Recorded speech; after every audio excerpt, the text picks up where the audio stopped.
The $50 billion lie that built the moon. The moon landing was a $50 billion economic weapon, not a flag, more like a receipt stapled to the sky. Your taxes became contracts, those contracts became districts, and those districts became votes. The science was real, but the story we were told wasn't the whole story. A quiet memo spelled the logic. A fire would reveal the cost, and a handful of companies would ride the rocket like an escalator. We'll follow the money, the politics, and the people it used. Because to see the real mission, what Washington actually aimed at, we have to go back to the beginning. The Declaration, Kennedy's challenge as economic warfare. The Bay of Pigs has just face-planted. Yuri Gagarin has already orbited Earth with a smile that reads like a billboard for Soviet competence. And at home, the numbers aren't great. Recession fears, steel strikes, Southern Democrats wobbling, and a Cold War that's starting to feel like a ledger. Kennedy needs a win that isn't just symbolic. He needs a machine that creates jobs, binds districts, and boxes Moscow into a corner without lighting a fuse. Get this, when Kennedy said, "We choose to go to the moon," he wasn't only speaking to history. He was speaking to appropriators, committee chairs, and governors. He was offering a program that would plant facilities where votes live. Texas gets mission control, Florida gets launches, California gets avionics and aerostructures, Ohio gets propulsion research. It's not crass, it's deliberate. Great speeches don't pour concrete. Contracts do. Inside the National Security Council and the budget shop, a logic took shape that was simple and brutal. If the U.S. commits to a manned lunar program with heavy-lift rockets, guidance computers, and a cadence of test flights, the Soviets face an ugly choice: overspend to match or concede prestige and accept second place in the most televised contest on Earth. Meanwhile, back home, those same dollars spin turbines, construction jobs, high-skill engineering roles, university grants, and supplier networks reaching into thousands of towns. The public line sells science and destiny. The internal line sells industrial policy with a Cold War bow. They didn't call it economic warfare in press conferences. They called it exploration, freedom, and a test of systems. But procurement staff knew another truth. Space is an excuse to wire an economy. NASA's decentralized center network wasn't just good management, it was a geographic promise. Houston didn't happen by accident. Neither did Cape Canaveral, Huntsville, Pasadena, or Cleveland.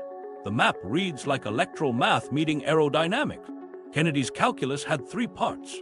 First, prestige. America needs a visual win that radiates competence into allied capitals. Second, employment. Stabilize cyclical industries by moving federal demand into aerospace, electronics, and materials.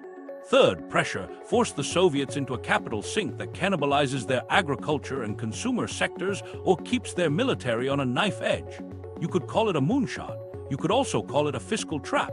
What nobody knew at the time, inside the White House, staff tracked not just the engineering timelines, but the contracting footprints. Who would build the capsules? Where would test stands be welded? Which universities could absorb funding fast enough to produce guidance specialists? That's not just vision. That's industrial planning, 1960s style. Meanwhile, on Capitol Hill, committee chairs needed cover. Science and national pride are clean arguments, pork is not, so the story stays noble, exploration for all humankind, but subcommittee markups speak a different dialect, workshare. Spread subcontracts across districts, ensure suppliers in Ohio and New York. Put a test range where a senator can cut a ribbon. The stakes, your money, tied to the banner of urgency, moved through a pipeline designed to leave residue in specific zip codes. And here's the twist, this wasn't merely about spending. It was about choosing a category of spending that multiplies. Aerospace drags along microelectronics, quality assurance standards, software practices, composites, and systems engineering. Each year of Apollo advances a decade of industrial capability. That's the quiet selling point in the memos. You don't just buy a rocket, you buy supply chains. Kennedy had to sell risk. The Soviets were ahead in the firsts. First satellite, first man, first long-duration flight. The US needed a field where firsts could be redefined. A lunar landing is the ultimate redefinition, difficult, auditable, and public. If you win, you erase earlier losses in a single broadcast. If you lose, you've still built factories, trained workers, and seeded technologies. The downside, politically, can be managed. The upside, economically, compound. But there was one problem. To move money at that scale, you need contracting rules that accelerate commitments. That meant cost-plus arrangements, award fees, and an acceptance that schedule pressure burns cash. The White House understood the trade. Pay more now to lock in momentum and let oversight catch up later. It's a gamble on speed as strategy. Meanwhile, in Texas, the proposed manned spacecraft center promised thousands of jobs. In Florida, Kennedy Space Center would convert swampland into a launch metropolis. In California, primes and subprimes would spool up assembly lines and lab benches. Governors lined up. University presidents drafted proposals. City councils rezoned land. The dream felt like destiny. The paperwork felt like policy. The public story wasn't fake. The moon mattered. Science mattered. But alongside the poetry sat a spreadsheet. The lie, if you want to call it that, is the selective truth-telling.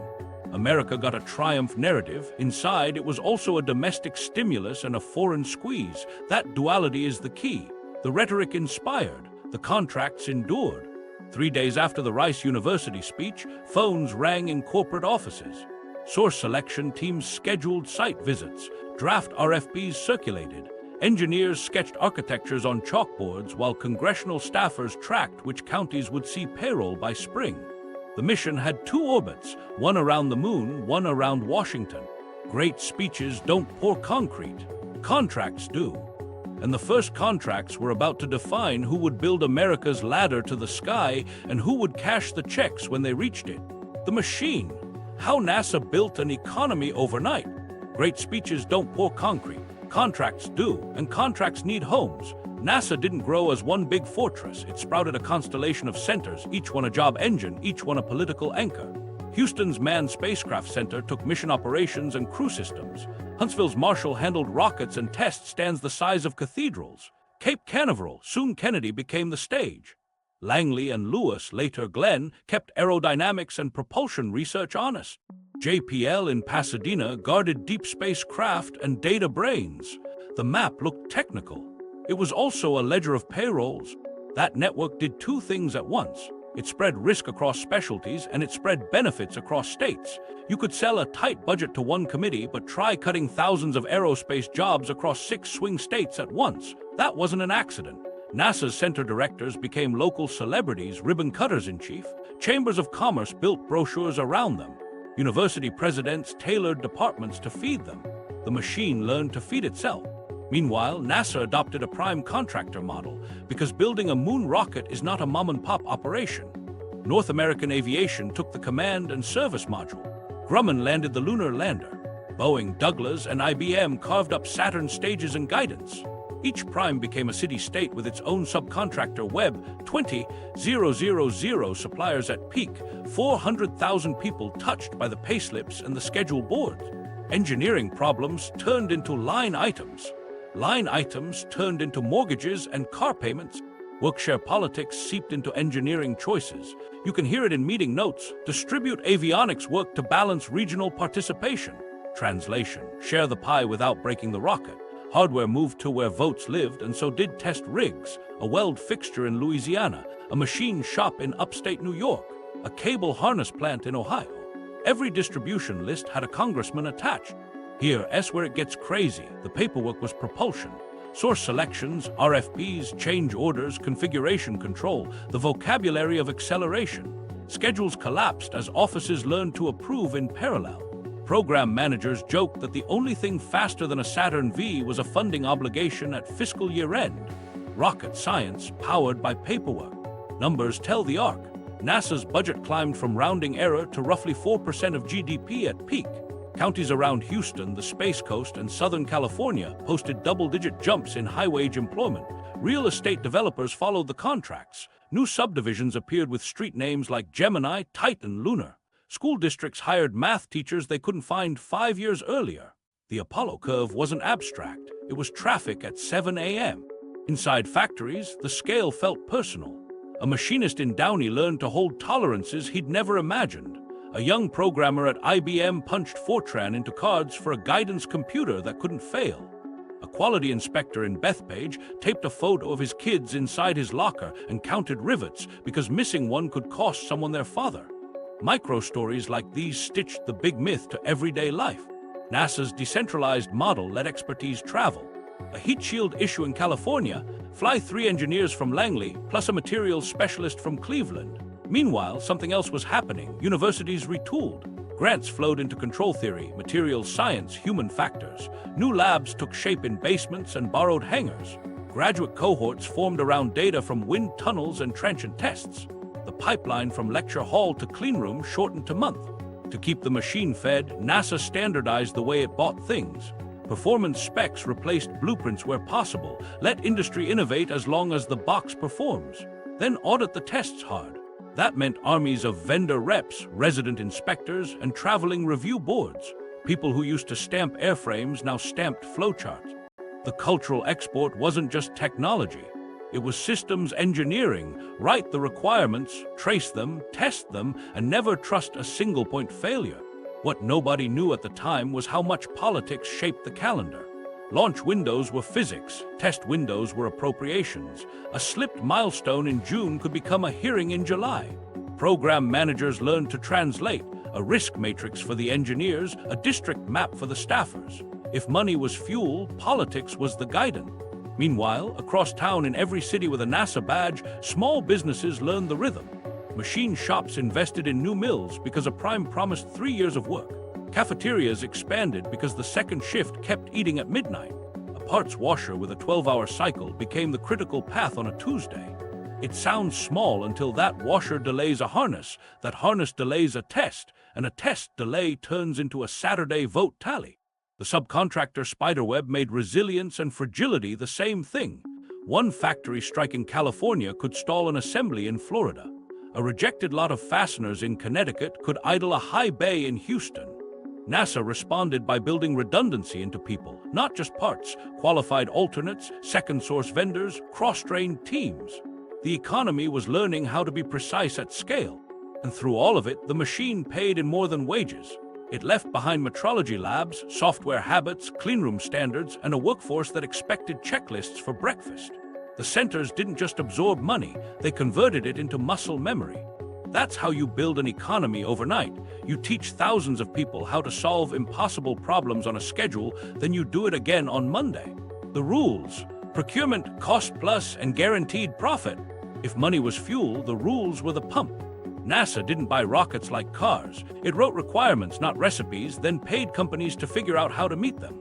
The preferred instrument was the cost plus award fee contract. You bring your actual costs, add a guaranteed percentage for profit, then chase a bonus if the customer thinks you performed well. The incentive isn't to cut costs. It's to keep the schedule moving and avoid visible failure.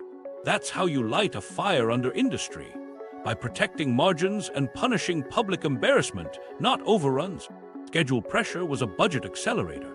Kennedy's end-of-decade clock made time the one variable you couldn't stretch, so everything else had to give. If a weld failed in a stress test, you didn't pause to redesign for 6 months. You ran parallel paths, placed long lead orders twice, and let the bill land later. Cost plus made that rational. A fixed-price contractor would have gone broke trying to chase changing requirements on a lunar deadline. With Cost Plus, the model absorbed chaos and converted it into hours, headcount, and invoices. Source selection sounded clinical panels, scoring rubrics, site visits, but politics breathed through the vents. Technical merit lived next to management capability and past performance, categories elastic enough to invite lobbying. Executives walked NASA teams past spotless labs and polished schedules, while congressional delegations toured shop floors on Fridays. A good plant tour could help a borderline proposal cross the line. And once a prime one, the workshare conversation turned into geography. Spread the subcontracts, keep peace on the hill, don't strand a committee chair with an empty factory. IBM's guidance computer deal showed the logic. NASA didn't pick the cheapest bidder, it picked the firm that could deliver disciplined software and hardware integration at scale, then paid to teach an entire generation how to do it under audits. That discipline cost money: formal specs, version control, test harnesses, redundancy. Under Cost Plus, those costs were investments, then reimbursable. The reward wasn't just a computer that worked. It was a standard for how to build complex systems under pressure, exported everywhere. Grumman's lunar module told the other half of the story. A featherweight lander kept getting heavier. Every new safety fix added mass, every kilogram added redesigns upstream. Weight spiraled, cost followed. Under fixed price, the company might have eaten the difference or cut corners. Under Cost Plus, the redesigns marched through change orders and configuration boards, and the checkbook tracked the physics. Weight is money wasn't a metaphor, it was an invoice line. The result was a balance most taxpayers never saw: privatized upside, socialized risk. If a breakthrough cut weeks off a schedule, the prime met milestones and earned award fees. If a late surprise demanded a new test rig, the government paid to build it. The calculus made sense if your enemy was burning rubles to keep up. It felt different if your mortgage payment depended on an honest budget. The stakes were simple. Your money moved at the speed of urgency, while oversight tried to sprint in dress shoes. Schedule was the master narrative. Reviews stacked like dominoes: preliminary design, critical design, qualification, acceptance. Miss one and a hearing appeared. Program managers learned to speak two languages at once. In the morning, failure modes, fault trees, burn down charts. In the afternoon, jobs in Harris County, test stands in Mississippi, suppliers in upstate New York. The same slide deck could justify a risk buy-down and a ribbon cutting. The rules demanded it. Lobbying didn't need smoke-filled rooms, it needed calendars. A senator's staffer asked how many suppliers in their state worked the guidance line. A governor wanted to know if a tooling contract could swing to a struggling town near an election. NASA had to manage the line between technical need and political gravity.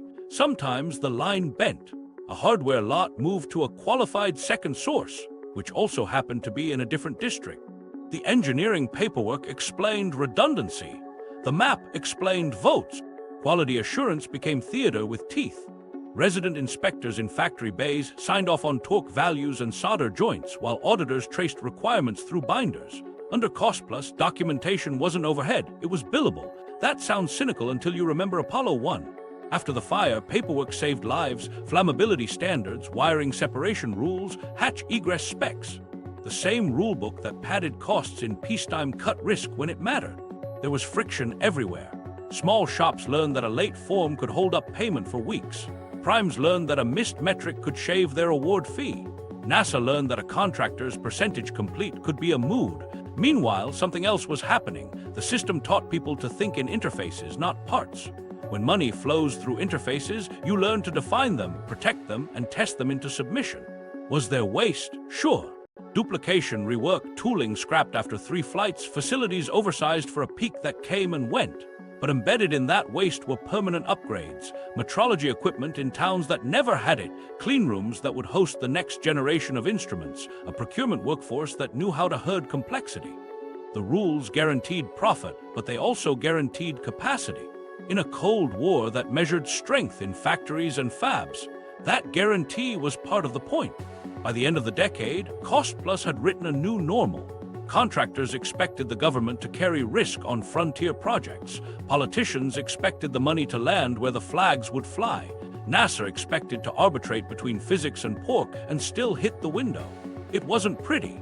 It was effective enough to land 3 men on the moon and beam the receipt into every living room. The map, Congressional pork, and the geography of space. While engineers argued over valves, the real map got drawn in committee rooms. District by district, the space program became visible not as a line to the moon, but as a lattice of payrolls. Appropriators didn't move numbers, they moved factories, and those factories anchored votes. Start with the committees. Appropriations held the purse, armed services held the industrial base, and NASA oversight kept the cameras pointed at national goals. Hearings did double duty: technical theater up front, district signaling in the footnotes. A witness would describe a test stand failure, and a member would ask, almost casually, which suppliers in their state were providing the fix. The subtext wasn't subtle: show me why this money belongs at home. District mapping turned into a quiet craft.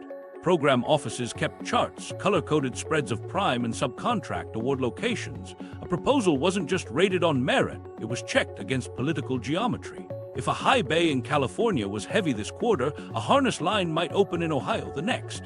When Louisiana landed Saturn stage work in Mitchout, it wasn't pure coincidence. Water access, yes, but also a senator who could secure a floor vote when a milestone slipped. Hearings ran like pageants. Cameras framed astronauts and crisp line drawings, but the cast list told the story. Union reps, Chamber of Commerce leaders, university deans, mayors with podium smiles. Testimony about workforce training flowed into questions about community impact. How many jobs are we talking about in my district by Q3? The answer always came with a number and an invitation to a ribbon cutting. Votes arrived with the scissors. Saturn V factories became landmarks. In Huntsville, test stands towered like cathedrals over a town that learned to count in kilonewtons. In New Orleans, tank sections rolled past neighborhoods that smelled of coffee and welding flux.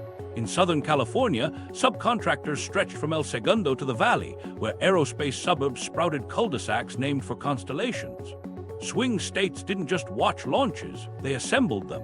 Local media did the heavy lifting.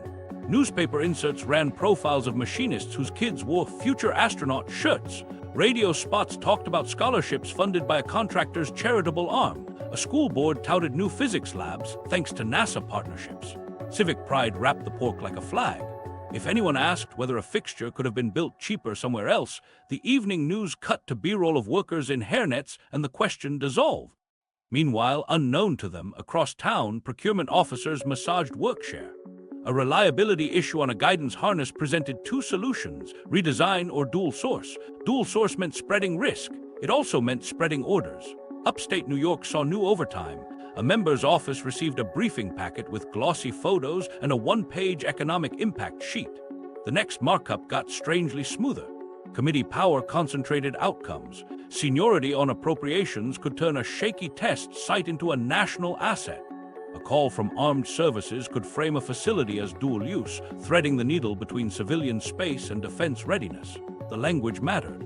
National capability got funded. Local pilot project did not. Staffers trained in the syntax.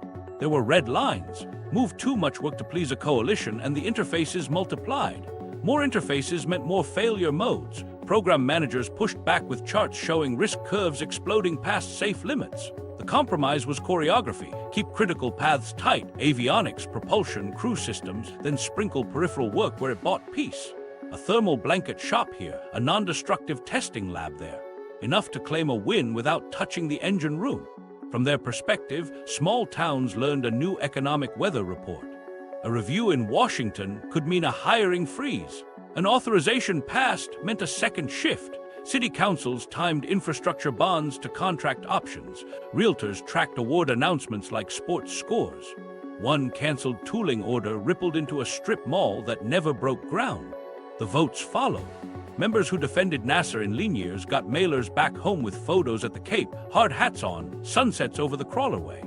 Opponents found themselves outflanked by chambers warning of layoffs and by school principals holding up STEM grants. The geography of space hardened into a coalition. Gulf Coast welders, Midwestern machinists, California coders, New England materials scientists, all paid by the same line item. Yet the map wasn't static. After Apollo 1, oversight sharpened. Site visits turned colder. A senator walked a factory floor and saw flammable foam residues and chewed wiring. The next week, a corrective action plan included relocation of certain processes closer to a lab with better controls and incidentally into another district. Safety and politics held the same pen. Local pride covered the seams. Air shows featured flyovers from NASA chase planes.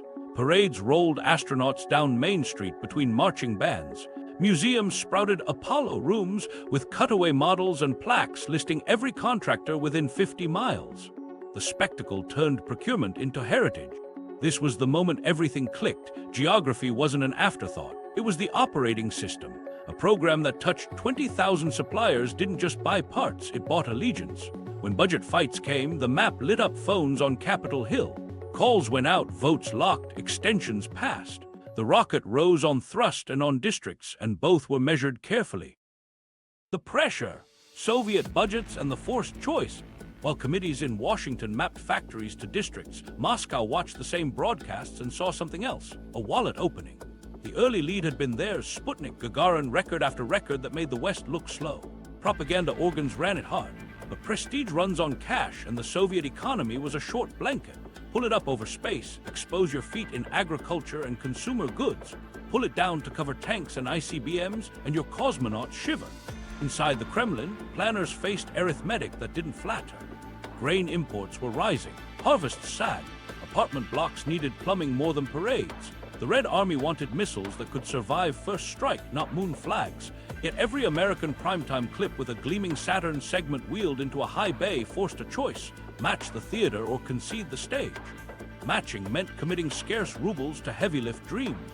Conceding meant handing the narrative to your rival. and hoping your tanks spoke louder than their television.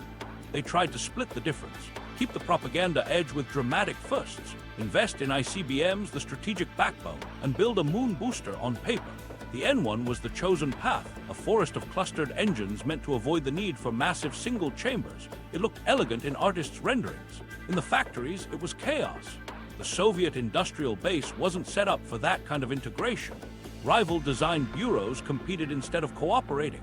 The doctrinal habit of secrecy meant lessons learned in one shop stayed there.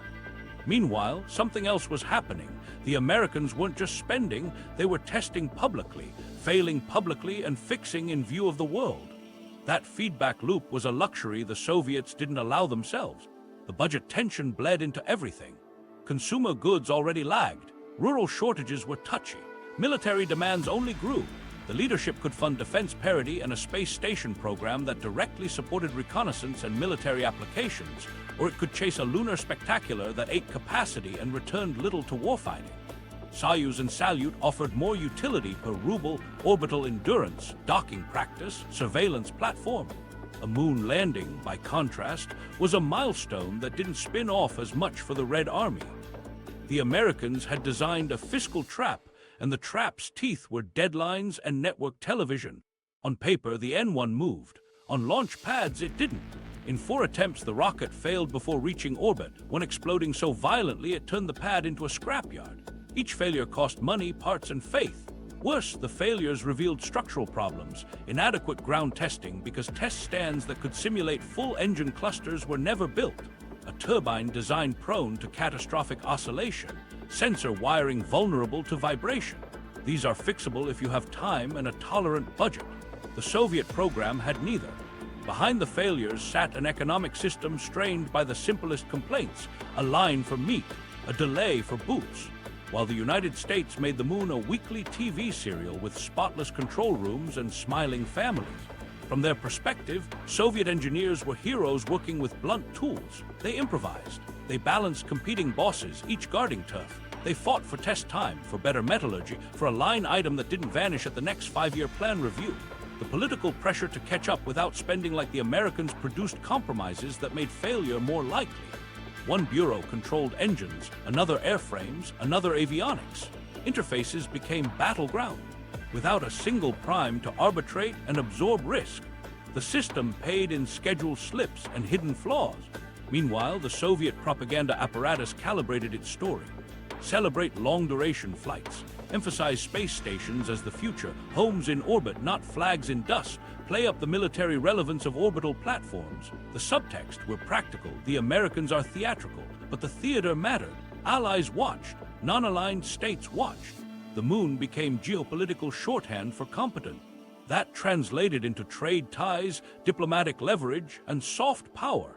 Things the Kremlin needed as much as missiles. The opportunity cost grew. Every ruble toward N1 was a ruble not spent modernizing agriculture or building consumer capacity that could quiet domestic grumbling. As Apollo surged, the Soviet path bent toward utility. Focus on ICBMs and air defense. Keep manned spaceflight alive, but align it with stations and docking that supported reconnaissance and military logistics. The moon remained technically possible, politically appealing, economically hostile. In the aftermath of Apollo 11, the choice got easier and harder. Easier because the prestige prize was already claimed on live TV. Harder because the temptation to answer with a landing of their own lingered. By then, the N-1's pattern of failure was a warning, not a hurdle. The leadership faced a math problem with only one solution that didn't risk wider breakdown. Accept the loss on the lunar front, declare the future in orbit, and pour resources where they mattered to state security. Here's the twist. Even in retreat from the moon, the Soviet space program remained formidable. Stations taught endurance, docking, rendezvous, skills that later defined international cooperation and military operations in orbit. But the moon gap was public, and that publicity carried economic weight. The American bet had paid. Moscow either burned cash chasing a diminishing prize or stepped back and conceded the frame. They stepped back. Back in the US, speed had a price. The human cost. Fire, fatigue, and silent burials. Back in the US, speed had a price, and the bill came due inside a sealed capsule on a quiet pad. January 27, 1967, a routine plugs-out test for Apollo 1. No fuel, no engines, just systems checks. Inside, pure oxygen at pressure turned the cabin into a tinderbox. A wire chafed, likely under the crew's left couch. An arc, a spark, then flame raced like it had been waiting its whole life. The hatch, inward opening and bolted for pressure integrity, trapped Gus Grissom, Ed White, and Roger Chaffee as the cabin pressure spiked and smoke blinded everyone. In 17 minutes, 3 families lost their future. The stakes were simple. Design shortcuts and cultural habits collided with a deadline. Contractors had flagged messy wiring bundles, flammable Velcro, nylon netting, and scattered debris. Engineers wrote memos about mixed materials and oxygen hazards. Some warnings moved, others met the wall of schedule. The test seemed safe. No ascent, no fuel, no risk the public would understand. The hazard lived in the details. A wire rooted near aluminum structure, flammable materials everywhere. A hatch that couldn't be opened fast enough by men breathing soot. Action moved quickly after the fire. NASA froze the program and convened a board. Investigators photographed char patterns, traced wire runs, and reconstructed how heat leapt from panel to panel. North American Aviation took the brunt: workmanship, quality control, compartment cleanliness. The board's findings read like a checklist of cultural failure. Poor configuration control, insufficient hazard analysis for a high-oxygen environment, inadequate emergency egress. Grissom's widow faced cameras with steady eyes. Ed White's father, a general, demanded facts, not comfort. Roger Chaffee's wife wrote a letter she never expected to write before 30. The impact rippled through every hallway. Flammability standards tightened. Materials databases were rewritten. The inward opening hatch died that day. A quick-release outward opening hatch took its place with test rigs timed by stopwatches and fear. The cabin atmosphere changed. Less oxygen, more nitrogen on the ground. Wiring standards grew teeth. Separation, shielding, tie-downs, documented routes. No Velcro near potential ignition sources went from suggestion to law. Meanwhile, something else happened. The incentive structure that rewarded speed got a counterweight. Safety showed up wearing a badge that could stop a milestone.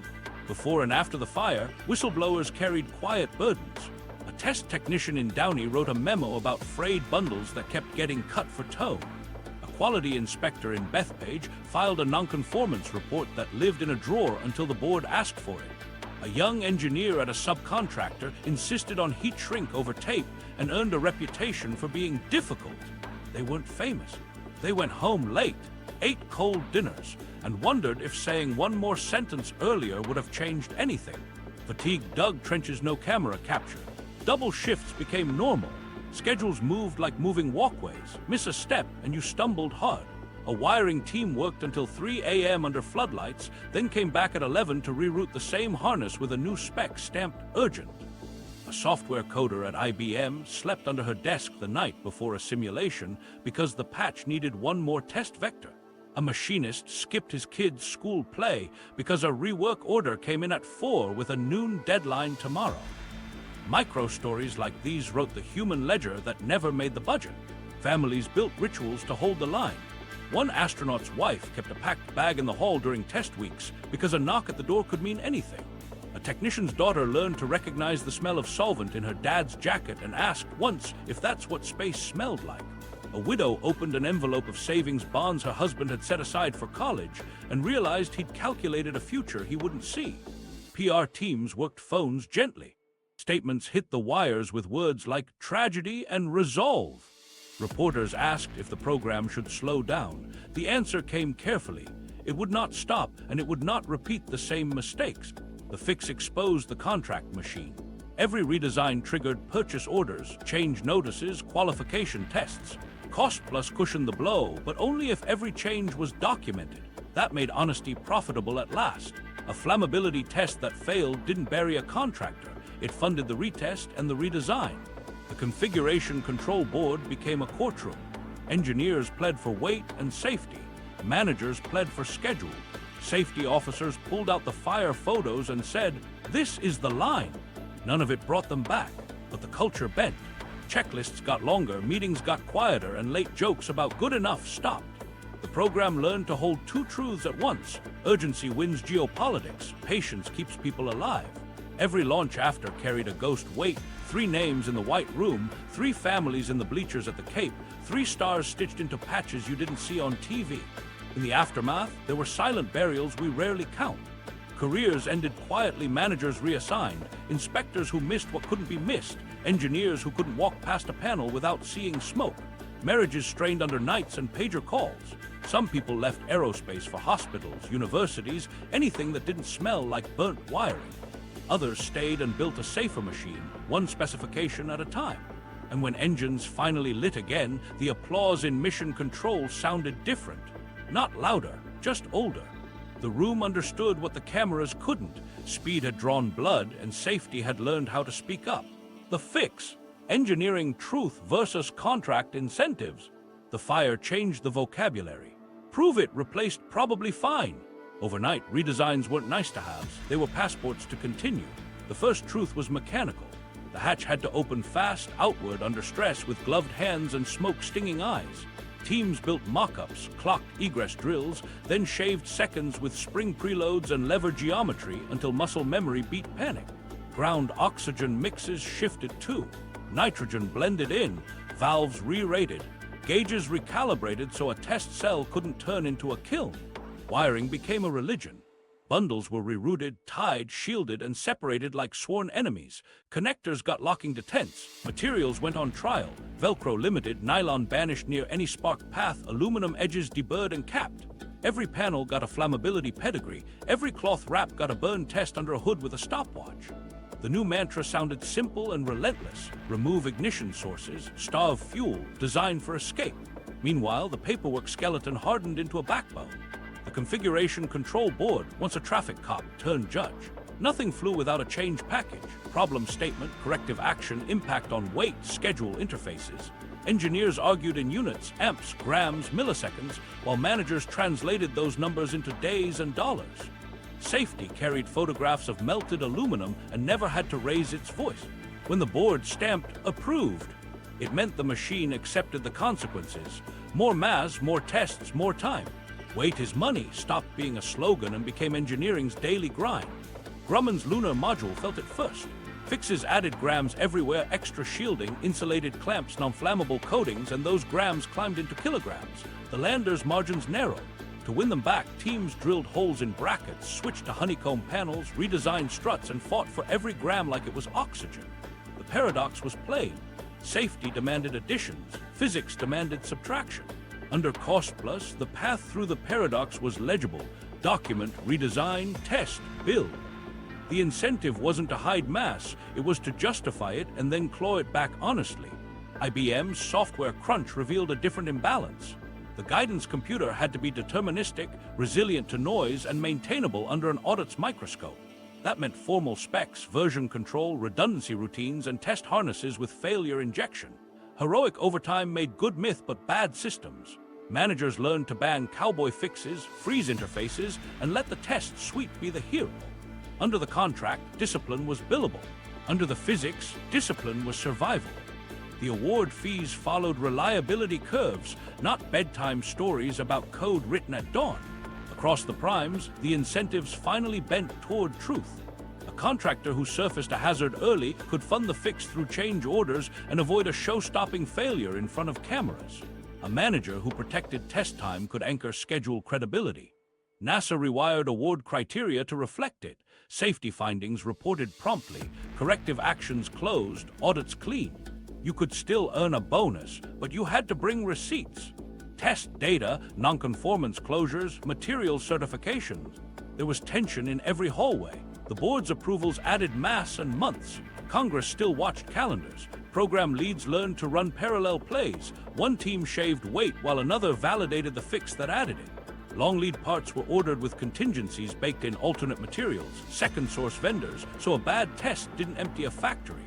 That cost money, but it bought options, and options kept the launch date from becoming fiction. Microstories carried the shift. A materials engineer in Cleveland rejected a batch of self-extinguishing foam that smoldered for 12 seconds past spec, then wrote the memo that respecified the supplier. A technician in Bethpage updated torque charts after a clamp slipped during vibration. The new values became gospel in 3 plants within a week. A young analyst at Marshall found a resonance peak in a hatch spring under thermal cycling. The hinge geometry changed the next sprint. None of these moments made headlines. All of them made it to the pad. The fix exposed the limits of workshare politics. Some processes moved closer to labs that could certify new standards. A few district maps lost a dot. Program managers came armed with failure mode charts to defend those relocations, keep critical paths tight, push non-critical work outward. Congress grumbled, then visited the test rigs and signed the letters anyway. Safety had arguments that voters could see: a door opening in 3 seconds flat, a wire refusing to arc under load. Not every incentive bowed. Cost plus still cushioned overruns, and a clever contractor could hide inefficiency in the fog of necessary redesign. NASA answered with data, earned value tracked to test milestones, not slideware, award fees gated by closed corrective actions, random audits that crawled through drawings and traveler sheets. The message landed: you can get paid to fix, not to drift. By the time the Saturn V rolled again, the culture had new reflexes. Checklists lengthened and got sharper. Simulations ran with fault injection as a feature, not a scare tactic. The White Room rehearsed egress like a sport. And when a manager asked, "Can we make the window?" an engineer answered, "Show me the test." Then came the TV moment worth 1 billion votes, and the world saw a clean room full of humans who taught a machine to respect fear. The pageant, media, myth, and the $50 billion ad. Then came the TV moment worth 1 billion votes. Network cameras parked inside mission control. The sets looked like cathedrals of competence, rows of consoles, blinking indicators, men in white shirts and thin ties speaking a language that felt safe. Walter Cronkite leaned close to the lens, glasses sliding down, voice steady as a metronome. He didn't sell rockets, he sold reassurance. And every clean shot of a Saturn V lifting through Florida humidity doubled as a national commercial. Your money at work, exquisitely. NASA understood the stagecraft. Public affairs booked school 2 months out. They mailed classroom kits, film strips, lithographs, worksheets with star charts and simple trajectories. Kids traced lunar orbits with pencils while teachers said, "Someday that could be you." Meanwhile, something else was happening. The same kids went home, turned on the set, and found a primetime special sponsored by a contractor whose logo looked great next to a rocket plume. Corporate America learned that space was the only ad buy, where the government supplied the footage. CBS built moon rooms, studio mock-ups of Houston consoles with animated schematics timed to telemetry. They rehearsed failure callouts so they could narrate if something went wrong without sounding lost. ABC played the human angle, wives on couches, kids in pajamas, dads at VFW halls nodding into coffee. NBC zoomed out to geopolitics. Each frame helped lock a coalition. The STEM kid, the family patriot, the Cold War hawk. Ratings translated into letters to Congress, and letters translated into appropriations that kept factories humming. The iconography got personal. Wristwatch ads bragged about surviving the vacuum. Pen companies promised ink that flowed upside down because it flowed on the moon. Automakers ran spots with astronauts sliding into sedans like capsule egress. You bought a watch, you bought a slice of competence. You bought a car, you bought a whisper of mission control. Corporate co-branding turned public expenditure into private aspiration. It worked because the footage was undeniable. Men stepping onto gray powder, voices clipped and calm, an American flag stiff in a place with no wind. The narration language mattered. We went to the moon. We solved the problem. We came in peace for all mankind. That we did something clever. It blurred the line between taxpayer and contractor. When we succeed, no one asks who got the margin. They ask where to buy the commemorative stamp. NASA's press kits leaned into it. Clean diagrams, fact cards, mission patches you could cut out. The science wasn't dumbed down. It was translated into a story that made technical risk feel like a family plan. Meanwhile, local TV stations turned the Space Coast into a pilgrimage. Camera crews camped at motels with neon signs and airbrushed rocket murals. They interviewed restaurant owners who made moon pies the size of steering wheels. They ran B-roll of kids on beaches pointing at contrails. Civic pride covered the economic engine. Every launch looked like a holiday, and holidays don't feel like pork. Public affairs understood pacing. Tease the rollout, tease the countdown, cut to the crew walkout, hold the breath at T-10, let the roar hit living rooms, then fill the coast-to-coast silence with the steady cadence of callouts, tower clear, roll program, all engines looking good. You could feel the country exhale together. In that exhale, budgets felt safe. The spectacle carried politics gently. Polls rose after big events: Apollo 8's Earthrise, Apollo 11's landing, Apollo 13's safe return. Congress read those curves like stock tickers. A big televised success meant easier markups. A A dry spell meant tougher questions. NASA scheduled media moments with a strategist's eye, tour during appropriations season, astronaut visits in swing districts, live links with classrooms near skeptical members. The show wasn't an accident. It was an instrument. There were editors, too, shaping myth. Magazine spreads photographed engineers like athletes, sleeves rolled, slide rules cocked like batons. A full-page close-up of a guidance computer looked like a holy relic. Headlines made the complex sound inevitable. How we did it! The subtext smoothed rough edges. The fire framed as a turning point we overcame. Overruns, not front-page material next to footprints. Yet the pageant wasn't pure gloss. When Apollo 13 lost a tank, the coverage taught systems thinking on live TV. Viewers learned the difference between a command module and a lunar module, between re-entry angles and blackout windows. Cronkite took off his glasses and rubbed his eyes when the burn numbers came in. That human pause made the next budget line easier. We saw competence under pressure and wanted more of it. Corporate HQs learned to time announcements with missions. A computer company unveiled a mainframe the week after a successful landing and mentioned space heritage in the brochure. A materials supplier pitched a new composite to airlines with a slide that showed a lunar module footpad. The halo effect had math. Product launches tied to moon coverage saw measurable bumps. The message for boardrooms was simple: align with the program and your stock rides the plume. Humor slipped in because it kept the audience. Anchors deadpanned about rocket science while panning past binders the size of phone books. A late-night host joked that the pen that worked upside down still couldn't help him do his taxes. NASA played along. A press officer once said, "We do not endorse any mattress claiming to be lunar," then smiled and handed out the next mission timeline. Here's the quiet part. The pageant protected the machine. Good coverage bought time after bad tests. A nation wrapped in shared wonder argued less about line items. The Super Bowl of budgets didn't happen once a year. It happened every milestone that made a clean shot. And as long as the cameras found crisp callouts and calm voices, the coalition held, from living rooms to committee rooms, from hardware lots to polls. The bonanza. Who cashed the checks? Spectacle sells. But who actually got paid? Start with the primes, the city-states that turned NASA badges into balance sheets. North American aviation, freshly bruised by Apollo 1, still rode massive flows through redesign and production. Cash came in waves: long lead hardware, contract modifications, award fees for milestones met after the fix. Revenues stabilized, then surged as flight articles stacked. When North American merged with Rockwell, the space portfolio wasn't a side hustle. It was the headline that reassured investors the house still stood. Boeing, Douglas, and later McDonnell Douglas cashed in with Saturn stages and integration work that turned into bargaining power for future programs. Having your name on the first stage of the biggest rocket built buys you more than applause. It buys leverage in the next negotiation. Grumman's Bethpage line lived on change orders like a coastal town lives on fishing seasons, lean in winter, bustling when test failures or weight fights demanded new parts.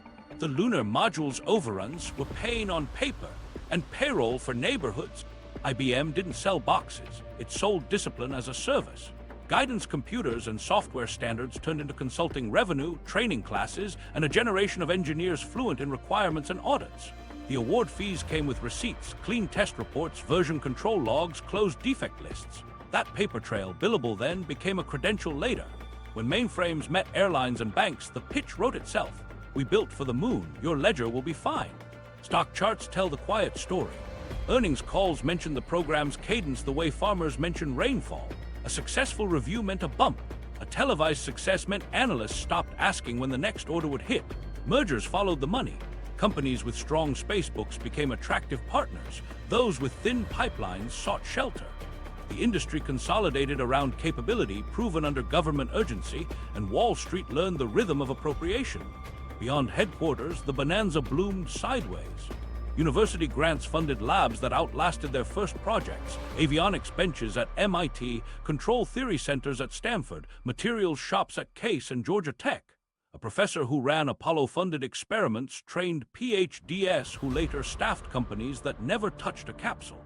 A discipline got born, systems engineering, not as a slogan, but as a practice with textbooks, standards, and alumni networks that could walk into a factory and ask the right 5 questions on day one.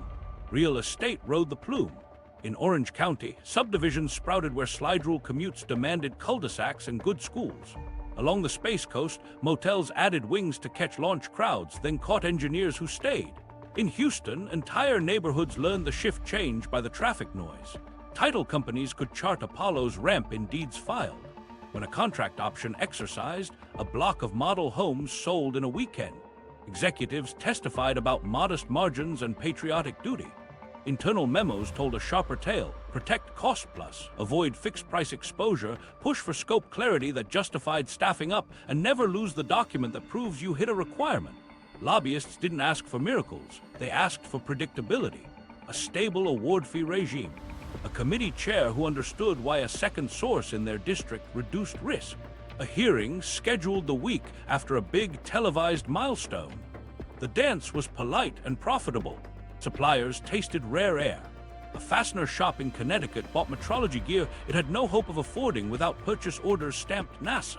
A cable plant in Ohio learned to crimp, test, label, and trace every run through a database that later sold them to automakers as Aerospace grade. A coatings company in New Jersey reformulated for low flammability and walked right into medical device markets with the same chemistry. The government bought safety. Industry sold reliability to everyone else. The revolving door spun, but not just in Washington. Program managers became vice presidents for program excellence. Retired astronauts joined boards and opened doors in procurement suites. A NASA center director wrote a white paper on risk management and found himself keynoting investor conferences. The knowledge that kept rockets honest became a management style with invoices attached. And once you've run a CDR that could decide a national schedule, a quarterly review feels like a coffee chat. Who missed out? Small firms that couldn't carry months of receivables died waiting for payments trapped behind a missing form. Communities that bet on a line item that sunset too soon found empty tilt-up warehouses and quiet streets. But at peak, the checks cleared widely. 400,000 people drew pay in part from the program's heartbeat. Toolmakers who once cut aluminum for fighters cut titanium for spaceflight. Cafes that fed dockworkers learned to serve badge-wearing analysts on graveyard shift. Meanwhile, corporate America harvested halo value. A watchmaker used NASA imagery to sell precision. A pen company turned zero-gravity ink into 1 million kitchen drawers. An insurer ran ads about managing risk when failure isn't an option and signed up mid-market firms with Apollo footage in the background. None of these companies built rockets. All of them leased the audience's trust and paid licensing fees or bought sponsorships that kept public affairs smiling. There was a ledger entry no one saw on TV, tax shields and depreciation schedules that softened the bite of new facilities. States offered abatements to land plants. Localities financed roads and water mains to factory gates. Contractors made sure ribbon cuttings overlapped re-election calendars. Everyone said innovation. The paperwork said incentives aligned. The Bonanza didn't claim credit out loud. It didn't need to. The proof lived in neighborhoods, resumes, grant plaques, and stock lines that drifted up when a countdown reached zero. The money mattered, so did the leftovers. The spillover, tech you still use and pay for. The money mattered, so did the leftovers. Apollo left behind a toolbox the rest of the economy borrowed, licensed, and yes, billed you forever since. Start with the tiny brains that made a giant rocket steer. Guidance computers forced an early bet on integrated circuits when they were still finicky and expensive. NASA and its contractors didn't buy a few, they bought enough to force learning curves. Yields improved, prices fell, and a niche technology became an industry. Fairchild T and their peers scaled lines that later fed calculators, avionics, banking, and the first personal computers. You didn't watch those chips get cheaper on TV, but your receipts did. Materials followed the same path. A lunar module can't afford fat, so Grumman and its suppliers learned to live on honeycomb panels, advanced alloys, and composites that carried strength without weight. Those production tricks escaped the cleanrooms and walked into airplanes, cars, bicycles, and prosthetics. The coatings that passed NASA's flammability standards ended up in hospitals and transit systems. Quality didn't stay in space. It moved into things you sit on, ride in, and wear. Meanwhile, something else was happening. The way to build complicated things became productized. Systems engineering wasn't a slogan anymore. It was requirements traced line by line to tests, interfaces defined like contracts, risk burned on tracked in red and green. That mindset left mission control and set up shop in factories, hospitals, data centers. Airlines borrowed it to manage maintenance. Utilities borrowed it to keep grids stable. Software companies borrowed it to ship products that wouldn't implode under load. You can draw a line from an Apollo configuration board to the way a smartphone OS schedules an update. Sensors and imaging spilled over too.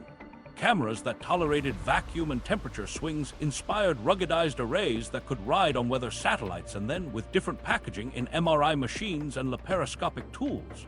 Thermal control methods, radiators, insulation, coatings showed up in building materials pitched as energy-saving miracles. The packaging changed. The math stayed. People like to argue about spin-offs, and NASA's marketing didn't help by letting myths grow. No, not Tang, not Teflon, but the ledger is real. Hazard analysis for astronaut food became the backbone of modern food safety systems that keep factories honest.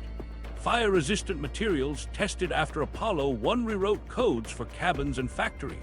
Non-destructive testing, ultrasound, X-ray, dye penetrance moved from rocket welds to pipelines, bridges, and aircraft wings, preventing failures you'll never hear about because they didn't happen. Satellites deserve their own chapter in the leftovers story. Apollo didn't invent weather or telecom satellites, but it built the workforce and tools that made them reliable. The same guidance discipline that held a lunar trajectory steady made GPS believable when it finally arrived at scale. That constellation, military-born, civil-adopted, turned into the nervous system of logistics. Trucks, ships, ride-shares, crop sprayers, your morning run, all plotted by clocks and orbits refined by a culture Apollo nourished. The cost sits in your taxes. The benefits rest in every delivery that shows up within a window your grandparents wouldn't have trusted. Data handling matured under pressure. Telemetry streams from a stack of stages taught engineers to compress, transmit, and verify at punishing rates. Those protocols morphed into standards that let distant machines talk cleanly, oil rigs to shore, planes to towers, remote sensors to dashboards. The payoff wasn't glamorous. It was quiet uptime in systems that now assume the network is always there. Universities cashed grants, but the export wasn't just papers, it was people. Cohorts trained on Apollo-era problems seeded labs and startups that treated uncertainty as something you manage, not fear. A grad who cut her teeth on control theory for a guidance loop later wrote algorithms for insulin pumps. A materials student who studied fracture propagation in cryogenic tanks ended up improving crash structures in family cars. Those resumes look ordinary until you trace their lineage to a lunar deadline. There's a catch in the glow. Much of this came through a procurement culture that privatized upside and socialized risk. The same contracts that nudged microelectronics into viability paid for tooling that got scrapped, labs that idled after cancellations, and career arcs that dipped when budgets did. You paid for the capacity. Companies priced the products. That tension is baked into the model. Public capital builds a frontier, private actors fence plots. Everyone argues about who owes what later. Still, the spillovers keep compounding. Earth-observing satellites built by teams who learn their habits in Apollo's shadow feed climate models, drought planning, insurance risk maps, and crop forecasts. Airliners safer than statistics predicted carry checklists and redundancy logic born in a white room. The watchword isn't invention, it's translation. A fix for flammability becomes a textile spec. A telemetry checksum becomes a hospital device alarm rule. A mission timer that must not drift becomes the cadence for an entire supply chain. And here's the quiet dividend, credibility. When a brochure says aerospace grade, it's trading on the memory of a discipline that had to work with the world watching. That halo isn't free. It traces back to nights when someone rerouted a harness because a memo finally got read, to days when a board said, prove it, and meant it. You still use the tech. You still pay for the infrastructure that keeps it honest. Even Bonanzas can bust, and this one did. But the leftovers stocked shelves you reach for every day. The hangover, cancellations, layoffs, and a quiet collapse. Even Bonanzas can bust. The first sign wasn't drama on TV, it was a line in a markup. Apollo 18, 19, 20 cut, tooling mothballed, long lead orders canceled with polite letters and penalty clauses. The mission cadence that set clocks in Houston, Bethpage, Downey, and the Space Coast slowed, then stuttered. You can hear the sound it made, not explosions, just the hum of second shifts going quiet. The program had always promised an arc, reach the moon, return safely, repeat a few times, then pivot. The pivot hurt. Launch pads still gleamed, but budgets shifted to Vietnam, domestic programs, and a political mood that wanted to cash the prestige and pocket the peace. On paper, it looked efficient. We proved the point, now save the money. On the ground, it was a trapdoor. Cancelled flights meant scrapped hardware, closed work orders, and resumes printed on lunch breaks. Contracts softened the blow for primes, termination clauses, settlement agreements, storage fees for hardware that wouldn't fly. For small shops, there was no cushion. A harness plant in Ohio lost its backlog overnight. A fastener supplier paid off a loan on metrology gear with orders that vanished the week after the ribbon cutting. The subcontractor spiderweb that made the program resilient now turned brittle. One broken strand didn't stall a rocket. It erased a zip codes over time. Communities felt the hangover like weather. On the Space Coast, motels that painted rockets on their signs watched occupancy sink between launches that weren't coming. Cafes cut hours. Realtors learned to answer questions about how bad the layoffs are with practiced calm. In Southern California, aerospace suburbs saw for sale signs grow like weeds. Parents who'd timed mortgages to milestone bonuses called banks and heard the hold music of the early '70s. Engineers learned a new ritual, the exit interview. Some shifted to defense programs with familiar acronyms and different mission patches. Others tried commercial markets that didn't want checklists that long. A few took university jobs, building labs out of surplus instruments and teaching freshmen how to run a failure mode analysis on a toaster because, in truth, the technique still worked. The rest held on, waiting for the next big thing to find them. Politically, the story split. The victory narrative stood tall, flags on the moon, and a nation that did what it said it would. The budget narrative tightened, oversight got sharper, committee patience shorter. Members still loved parades. They hated line items that looked like they were paying for empty rooms. NASA center directors spoke a new language: reuse, consolidation, shared facilities. They walked members through high bays with the lights off and promised the lights would come back for the shuttle. Tooling died quietly. Jigs that taught metal to behave were marked for scrap. Fixtures built to tolerances that were a point of pride barely fetched auction bids. A technician watched a milling machine that had cut lunar module parts get loaded onto a flatbed and head for a plant that would make refrigerator doors. He waved because you wave when something leaves that once paid your rent. Then he went back inside to finish a last lot he suspected no one would pick up. University labs hit a cliff, too. Grants tapered. Professors who'd built careers on lunar data pivoted to Earth observation, materials, avionics, any envelope with proposal and timely. Grad students stared at Gantt charts that assumed hardware deliveries now canceled. A young researcher boxed samples and wrote a new aim: use the leftover chamber time to test coatings for airplanes. The mission changed, but the skills stayed. Across the map, local governments tried to bridge the gap. Industrial parks offered tax breaks. Chambers organized job fairs with white plastic chairs and desperate coffee. A few cities hit on a partial answer: port companies that liked aerospace-grade habits, medical devices, energy equipment, precision instruments. It worked in places with people who could speak both languages. It failed where the only translation was nostalgia. The seed of the shuttle compromise sprouted in this soil. Reusable sounded like salvation, steady work, lower cost per flight, a platform that kept centers alive. It promised to turn feast or famine into a payroll you could plan around. The sales pitch wrote itself: keep the workforce, keep the suppliers, keep the myth. The engineering pitch was trickier, but that would come later.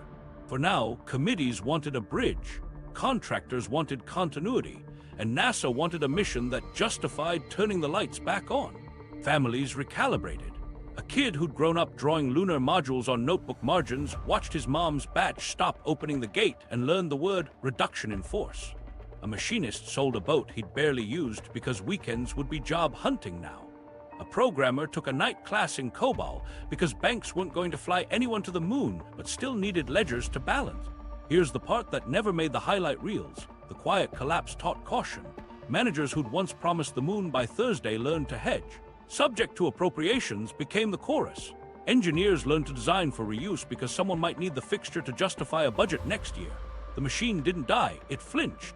And that flinch shaped the choices that came next: what to build, how to sell it, and how to keep an economy wired to a rocket from falling when the countdown stopped. The sequel, Shuttle, SDI, and Perpetual Motion.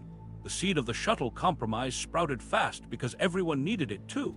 Reusability wasn't just an engineering idea, it was a payroll promise. Keep the centers alive, keep the primes occupied, keep the suppliers warm.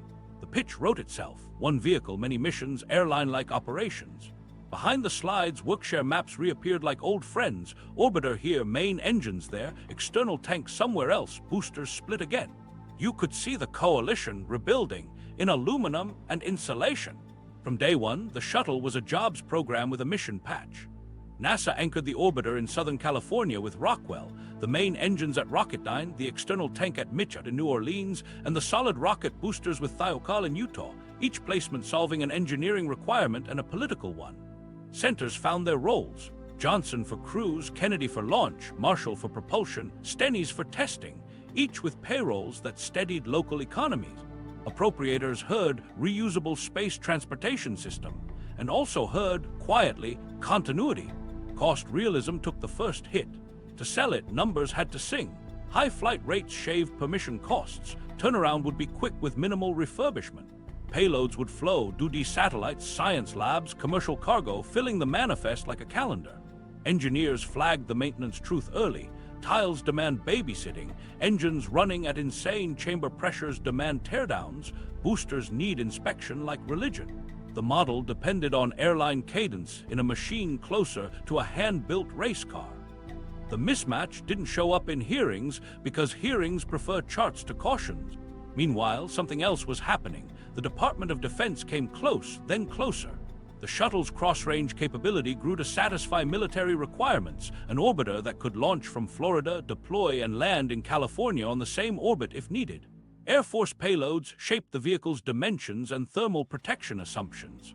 Vandenberg got infrastructure. The relationship brought funding and complexity. Military secrecy wrapped around some missions, masking costs and driving schedules that civilian users had to work around. The workforce learned a new rhythm, scheduled miracles wrapped in meticulous refurbishment. After each flight, teams combed tile fields with flashlights and mirrors, pulled main engines and counted cycles, disassembled O-rings and inspected bond lines. The checklist from Apollo returned with a vengeance. Reuse didn't eliminate manufacturing, it moved it between flights, inside hangars that never slept. Washington got the steady payroll it wanted. Engineers got the fatigue they remembered. Then came the shock that stamped the culture again. Challenger. O-rings, cold weather, management pressure, and a decision chain that misunderstood risk. We won't relitigate the hearings, but the pattern repeated. Schedule seated near safety with politics in the room. The Rogers Commission pulled on threads, communication breakdowns, normalized deviance, contractor warnings unheeded. The fix reasserted discipline, rewrote flight rules, and reminded the system that reusable didn't mean forgiving. The program resumed, but the promised airline tempo never returned. Even so, the shuttle delivered a kind of permanence. It carried laboratories, telescopes, and secret cargo. It built the habits that later built a space station, rendezvous assembly, EVA choreography that felt like ballet performed in layers of Kevlar. It also cemented a procurement culture. Cost plus remained the core, award fees tied to safety and schedule, and a geographic spread that kept phones lit on the hill. The machine survived because the machine fed districts. In the 1980s, a new stream of money and myth poured in from another direction: Strategic Defense Initiative. Star Wars sounded futuristic and, more importantly, distributed. Labs at universities, primes with systems pedigree, startups chasing sensors and lasers all got a taste. SDI was less a single program than a funding climate that rewarded long bets in guidance, tracking, discrimination, and intercept. It sustained aerospace when commercial flights of the shuttle couldn't cover the gap. It also entrenched the cost-plus reflex. If you're inventing physics under a national urgency banner, you don't bid fixed price, you bid patience. SDI's labs hardened the interface between civilian and military space. Dual use lived at the center. Sensors developed for missile tracking improved Earth observation. Algorithms designed to find warheads in clutter taught machines to see weather, crops, and coastlines more clearly. Contractors learned to sell the same core capability in two rooms with two narratives: strategic defense to one, public benefit to the other. The revenue stream ran through both. Perpetual motion isn't real in physics. In politics, it's a business plan. Shuttle plus SDI created a cycle. Big promises brought appropriations. Appropriations brought capacity. Capacity demanded missions. Missions justified more promises. The workforce, now multi-generational, carried the Apollo habits forward: checklists, control boards, a respect for failure that bordered on superstition. Young engineers met veterans who said, "Show me the test," and learned to ask budgets to prove it too. Even the failures recirculated value. After Challenger, solid rocket motor redesigns spilled into safer industrial seals and a new seriousness about qualification across industries. After Columbia, foam shedding physics rewrote industrial spray and inspection practices. Payne taught and the lessons exported. Meanwhile, launch cadence limped along. The manifest always looked good 6 months out and thin 18 months out. Cost never fell to the sales pitch. But the coalition held. Because the coalition paid mortgages, commercial space entered like a breeze under a heavy door. Payload users wanted cheaper access and less scheduled drama. NASA responded by buying services where it could, pushing cargo and later crew to firms willing to take performance risk for fixed-price contracts with milestone payments. It was a quiet rewrite of the rules that had been written for Apollo and the shuttle era. Cost plus didn't vanish. It moved to frontier tech and deep risk. Fixed-price milestone deals tested whether the culture could unlearn a reflex. Through it all, the center stayed lit.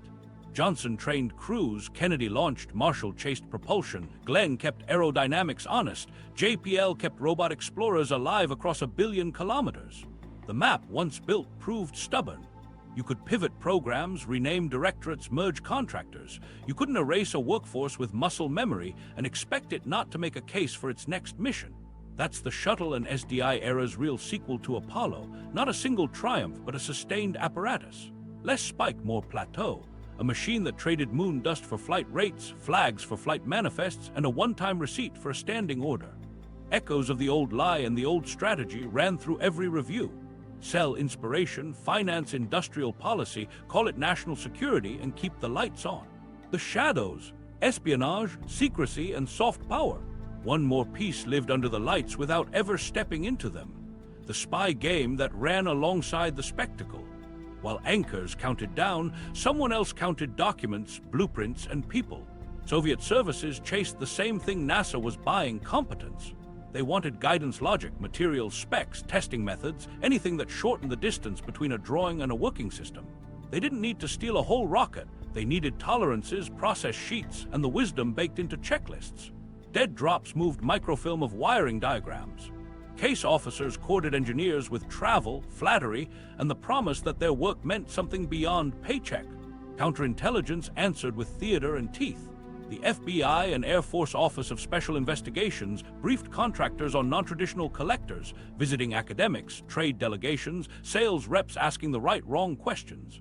NASA centers added badging rituals that felt like ceremony but served as gates. A friendly lunch turned into a report, a pamphlet turned into a trap. Some of it was performative to scare would-be leakers. Some of it pulled real threads that led to compromised staff and photocopiers that hummed after hours. Inside the contractor world, rivalry mixed with paranoia. A prime guarding a breakthrough in manufacturing yield worried less about Moscow than about a competitor down the coast underbidding next quarter. Leaks didn't always cross oceans, they crossed parking lots. Non-disclosure agreements thickened, internal security posted spot checks, need-to-know narrowed meeting. A project manager learned to speak in layers. What the team needed to hear, what partners could know, what the room across town wouldn't know until a contract option exercised. Meanwhile, something else was happening. The lines between civilian and military blurred by design. Dual use wasn't a buzzword, it was the operating principle. A sensor qualified for lunar heat swings also spotted missile plumes. A guidance algorithm tuned for rendezvous helped a warhead bus sort targets. The cover was honest, science, exploration, national pride, and the payoff was quiet, targeting, warning, resilience. The intelligence community didn't run NASA, but it shaped choices at the edges. Which bandwidths to guard, which telemetry channels to encrypt, which export licenses to deny without making headlines. Secrecy created a strange physics on the shop floor. A technician knew how to wire a harness and certify it against a standard. She didn't know the mission. A coder wrote redundancy routines without seeing the payload. Compartmentalization protected programs and also built a culture of trust inward, suspicion outward. You saw your checklist, your test stand, your slice of the sky. The rest lived behind acronyms and closed doors. Abroad, soft power turned launches into leverage. Allies wanted a seat at the table, tracking stations, instrument packages, astronaut slots decades later. Hosting a dish meant jobs, training, and a claim on the story. That buy-in showed up in trade talks and votes at the UN. The moon wasn't just a destination. It was a credential the U.S. could flash in rooms where tariffs, basing rights, and development loans got negotiated. A country that can place men on another world, can place factories in your district and promises on your balance sheet. The Soviets played their own soft power hand, long-duration flights, scientific cooperation proposals, station docking ports painted as homes for humanity. But the failure to plant a flag on the moon limited the narrative. Non-aligned leaders asked who could deliver complex projects on time. The televised answer tilted deals toward the West: aviation purchases, satellite contracts, training exchanges. The glow around Apollo didn't fund itself. It made funding easier for things that never said Apollo on the cover sheet. Back home, intelligence shaped engineering choices in ways we rarely admit. Export controls channeled which alloys could appear in brochures. Conference papers had edges sanded off by review boards that understood what a clever adversary could infer from a single load table. A contractor pitching a subsystem abroad found a redacted drawing here, a not for foreign distribution stamp there, and learned to speak in qualitative claims. The science stayed true. The numbers took the long way around. There were darker corners. A handful of cases ended in arrests, engineers trading tapes for cash, consultants laundering specifications through fake academic exchanges. The sentences were short compared to the headlines. The message to the workforce was longer. The line between pride and foolish talk is thin, and a friendly ear might read Cyrillic back at headquarters. Micro-stories made the stakes real. An instrumentation specialist came home from a trade show and noticed his briefcase latch was reset. Papers shifted a millimeter off. He told security, who told nobody publicly, but the next month, travel approvals took an extra day. A junior analyst in a European embassy flipped through clipped news articles in a weekly pouch labeled Space, not to learn, but to triangulate which factories were hot. A mid-level manager got a call before a hearing and was told to avoid one adjective about a particular sensor. He crossed it out. The irony is tidy. Openness sold the program. Secrecy sustained the edge. We shared enough to build a national we, and we hid enough to keep rivals from turning our blueprints into theirs. The cameras showed flags, the shadows guarded tolerances, and in the quiet space between, influence pooled, contracts, alliances, standards, soft power built on hard numbers nobody read on TV. The verdict: was Apollo a lie or a strategy? So was it a lie or a strategy told with a cleaner headline? Publicly, Apollo was discovery, science, and peace. Internally, it was industrial policy wrapped in a Cold War bet. Spend fast, force Moscow's hand, stitch an economy out of contracts that reached into every district that could vote a budget through. Winners are easy to spot. Contractors turned risk into revenue and built empires of capability, guidance, materials, systems discipline that paid for decades. Regions built identities and mortgages on high bays and test stands. Political coalitions hardened around payrolls that answered the phone during markup week. Even the media cashed in with ratings and halo value that sold ads and won trust. Losers are there too. Workers who took the brunt, fatigue, layoffs, the shock after cancellations. Families who paid with empty chairs. Soviet citizens who watched resources tilt toward a prestige race while stores stayed thin. And taxpayers who were told one story while another ran in memos. National urgency as cover for guaranteed profit and geographic choreography. But the truth isn't a coin flip. The science was real, the engineering was hard, the risk was personal. The strategy didn't cancel that, it financed it. Apollo functioned as a domestic stimulus and a foreign squeeze, with genuine breakthroughs delivered by a machine tuned to politics. You can call that hypocrisy, you can call it statecraft, it's both. Look at today's mirror. Artemis bundling lunar goals with jobs maps, commercial space selling fixed-price milestones while legacy programs keep cost-plus on the frontier. The rhetoric is sleeker. The spreadsheet still speaks the same language: coalitions, capabilities, clocks. If you want purity, history's not the place. If you want results, watch who gets paid and why. One last truth before we cut the feed: resolution and meaning. Apollo wasn't a clean myth. It was a coalition. Science on screen, strategy in the ledger, pressure aimed at Moscow and payrolls at home. If you want more untold systems hiding inside familiar stories, subscribe. Watch next, our deep dive on the modern space, industrial loop, Artemis, commercial rides, and the contracts that decide what flies. Share this if your history class left out the receipt.